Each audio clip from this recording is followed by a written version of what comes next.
शेतकरी बापलेकाची आत्महत्या महाराष्ट्राची शोकांतिका।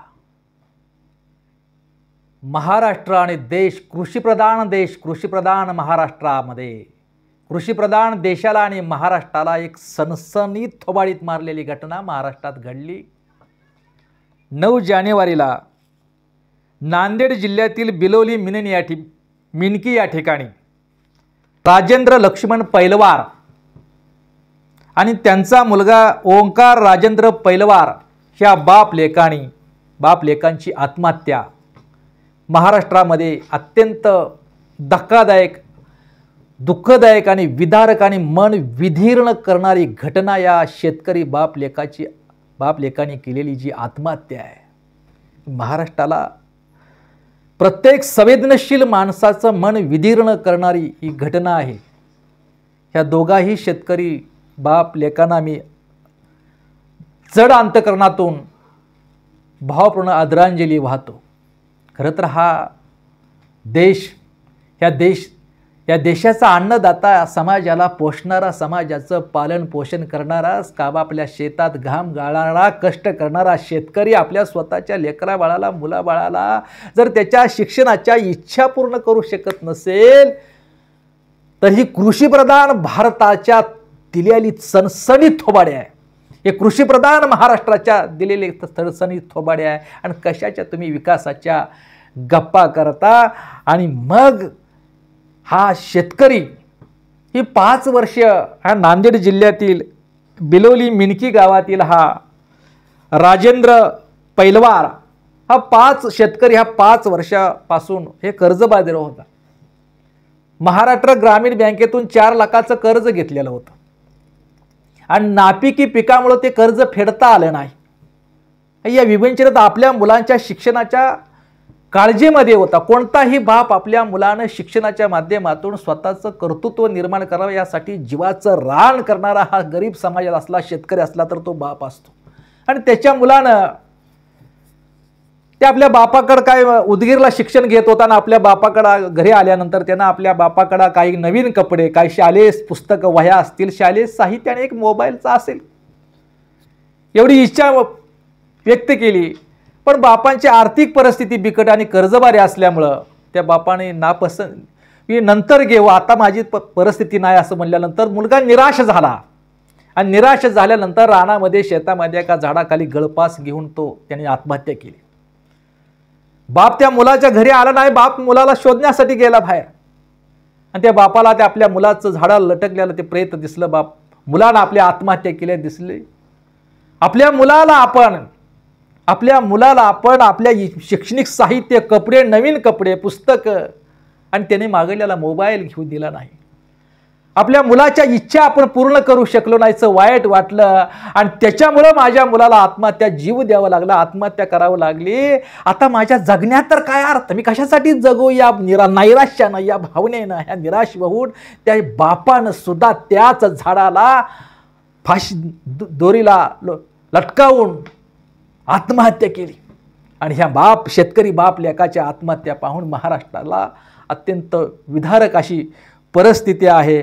आणि म्हणून या ठिकाणी मला सांगावंसं वाटतं की मी हात जोडून तुम्हाला विनंती करतोय, आत्महत्या करण्या इतकं निराश होऊ नका माझ्या बाळांनो, लेकरांनो। शेतकऱ्याची मुलं असतील, दलिताचे असतील, बहुजनाचे असतील, कष्टकऱ्याचे असतील, कामगाराचे असतील, नाही आपल्या बापानं इच्छा पूर्ण केल्या, परिस्थिती समजून घ्या, लगेच निराशा होऊ नका। माझ्या हात जोडून मुलांनो, महाराष्ट्रातील या गरीब शेतकऱ्याच्या मुलांनो, तुम्हाला मी हात जोडून विनंती करतो आहे, आव्हान करतो आहे, आत्महत्या करण्या इतकं टोकाचं पाऊल उचलू नका। आपल्या आईवडिलांना निराधार करू नका। आत्महत्यासारखं टोकाचं पाऊल उचलून निराशापोटी, नाराज होऊन नैराश्यपोटी आत्महत्या करून आत्महत्यासारखं टोकाचं पाऊल उचलून आपल्या आई बापाला जिवंतपणे मरणाच्या यातना देऊ नका। लेकरांनो, मुलांनो, तुम्हाला माझी हात जोडून विनंती आहे। कितीही वाईट परिस्थिती आली, कितीही वाईट काळ आला, कितीही बिकट परिस्थिती असली तर नाराज होऊ नका, संयम राखा, आशावाद राखा। आपल्या मुला आपल्यावर कपडे मित्राबरोबर फिरताना लाज वाटते. ही जसं वाटतं तसं आई वडिलांच्या कष्टाची जाणीव ठेवा. कितीतरी उदाहरणं आहेत महाराष्ट्राच्या मुलांनो, तुम्हाला सांगतोय कितीतरी उदाहरणं आहे महाराष्ट्रामध्ये. एका मेंढपाळ राखणाऱ्या पोरानं आपल्या मनोरुग्ण आपल्या आजारी आई वडिलांना सांभाळत मेंढपाळ करत करत तो मुलगा शिकून क्लास 1 अधिकारी झालेला याच महाराष्ट्रातलं उदाहरण आहे. भंगार करणारे गोळा करणाऱ्या कष्टकऱ्याची मुलगी IAS झालेली आहे, उपजिल्हाधिकारी झालेला आहे, क्लास 1 अधिकारी. अशी कितीतरी उदाहरणं आहेत. निराश होऊ नका. गरिबी ही वाईट परिस्थिती, कठीण काळ हा निराश होण्यासाठी नाही. गरिबी ही निराश होणारी बाब नाही. बिकट परिस्थिती ही निराश होणारी बाब नाही, तर बिकट परिस्थिती गरिबीला संधी समजून सामोरं जा आणि त्यातून स्वतःचं भवितव्य, त्यातून स्वतःचं करिअर निर्माण करा. कारण आत्महत्या करण्यासारखी टोकाचं पाऊल उचलून स्वतःबरोबरच आपल्या वडिलांना सुद्धा, आपल्या आईनं, आपल्या कुटुंबांना निराधार करू नका. जिवंतपणे मरणकाळ यातना देऊ नका. लेकरांनो, तुम्हाला माझी हात जोडून विनंती आहे. एक आहे लक्षात घ्या की आई समजता येते. बाळांनो, आई समजता येते. आईचं वात्सल्य दिसतं, आईचं वात्सल्य, आईचं प्रेम, आईची माया दिसून येते. पण बापाचं वात्सल्य आणि बापाचं प्रेम समजून येत नाही. ते समजून घ्यावं लागतं. लक्षात घ्या. बापानं, कुठलाही बाप आपल्या मुलाचं वाईट होईल असं कधीच विचार करत नाही. अरे बाप हा स्वतःसाठी जगतच नाही लेकरानो. मुलानो, बाप हा स्वतःसाठी जगतच नाही. त्यांचं जगणंच तुमच्यासाठी असतं. त्याचं जगणंच तुमच्यासाठी असतं. त्याचं जगणं समजून घ्या. आपल्या मुलांच्या भवितव्यासाठी एकदा आपल्या मुलांचं भवितव्य व्हावं, शिक्षणाच्या माध्यमातून तो पुढे व्हावा, यशस्वी व्हावा. मुलांच्या भवितव्याचं, मुलाच्या उज्ज्वल भवितव्याचं स्वप्न पाहणारं आणि ते पूर्ण होण्यासाठी मुलांच्यासाठी सतत अंतःकरणामध्ये हुंदके देणारा बापाचा हुंदके आणि तो स्वप्न पाहण्याचा प्रयत्न करा. बाळांनो, मुलांनो, आपल्या बापाचा हुंदका आणि स्वप्न पाहण्याचा प्रयत्न करा. अरे बापासारखा मित्र हा जगात दुसरा असू शकत नाही. काय? बापासारखा मित्र आज जगात असू शकत नाही.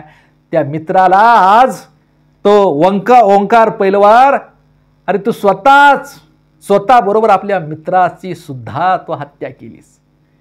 त्याच्यासारखं कोणी करू नका महाराष्ट्रातील माझ्या मुलांनो. महाराष्ट्रातील गरीब असतील साऱ्या मुलांना मी आवाहन करतो आहे की अशा प्रकारचं पाऊल कधीच निराश होऊ नका. टोकाचं पाऊल होऊ नका. बापासारखा मित्र हा जगात दुसरा असू शकत नाही. एकदा बापाला मित्र म्हणून बघा.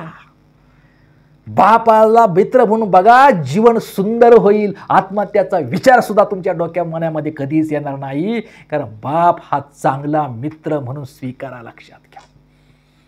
कठीण परिस्थिती आहे, बिकट परिस्थिती आहे, गरिबीमुळं तो मुद्दाम नाही करणार. बाप, मी माझ्या मुलांना परिस्थितीमुळे काही देऊ शकलो नाही याच्या वेदना तो कितीतरी वेळा रडत असतो. याच्या वेदना घेऊन जगत असतो. या वेदना समजून घ्या मुलांनो. या वेदना समजून घ्या.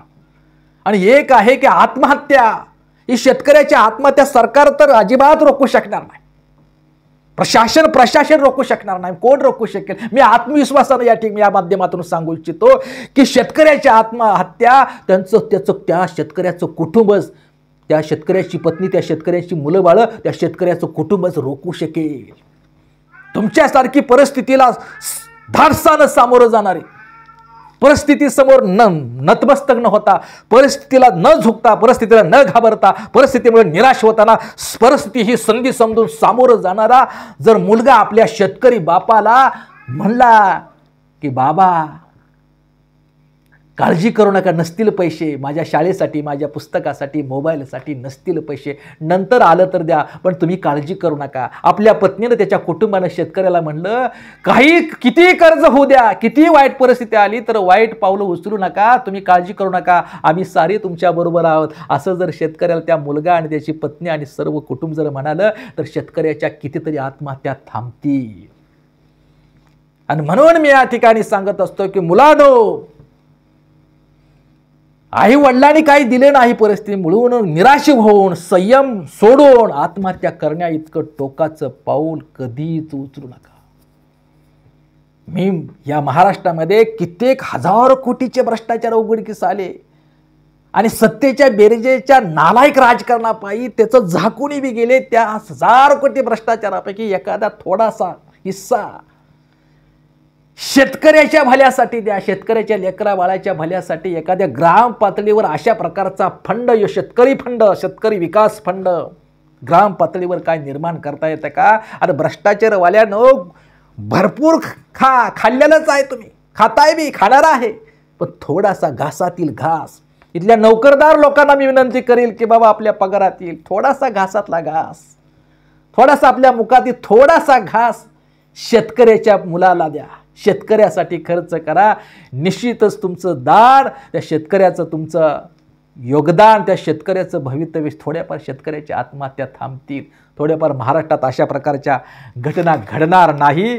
आणि म्हणून या ठिकाणी जे आज बापानं सुद्धा एक लक्षात घ्या की आपल्या मुलाशी मैत्रीचं नातं निर्माण करा.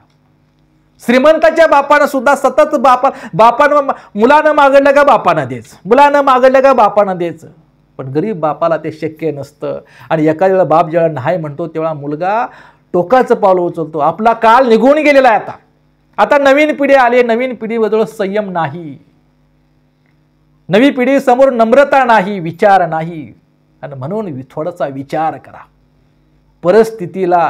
बिकट परिस्थितीमुळे नैराश्य होण्यापेक्षा बिकट परिस्थितीला तुनत एक स्वतःमध्ये आशावाद निर्माण करा. आणि तो आशावाद आपल्या बापासमोर, आपल्या बापामध्ये, आपल्या आईमध्ये करून स्वतःच्या ताकदीवर यश नाही. अरे जीवन जगायचं सगळ्यात सुंदर असं मानवी जीवन हे जगातलं सगळ्यात सुंदर आहे. यश आलं, अपयश आलं म्हणून काय परीक्षेमध्ये पास झालं, नापास झालं म्हणून काय आत्महत्या करायची? अरे नाही आपलं स्वप्न पूर्ण झालं, नाही आपलं उद्दिष्ट पूर्ण झालं, नाही आपलं ध्येय पूर्ण झालं, जीवन गमवणे इतकं काहीच नाही ना झालं. पर्याय निवडून जीवनामध्ये आनंद घ्या, सामोरं जा आणि नवीन निर्माण करा काही तर. आणि स्वतःबरोबरच आपल्या कुटुंबाचा आणि समाजाचा आणि देशाचा उद्धार करा. आणि यासाठी मुलांनो नैराश्यपोटी, आई वडिलाच्या गरीब परिस्थितीमुळे नैराश्यपोटी आत्महत्येचं पावलं उचलू नका. मी तुम्हाला हात जोडून विनंती करतो आहे, आत्महत्येचं पाऊल उचलू नका.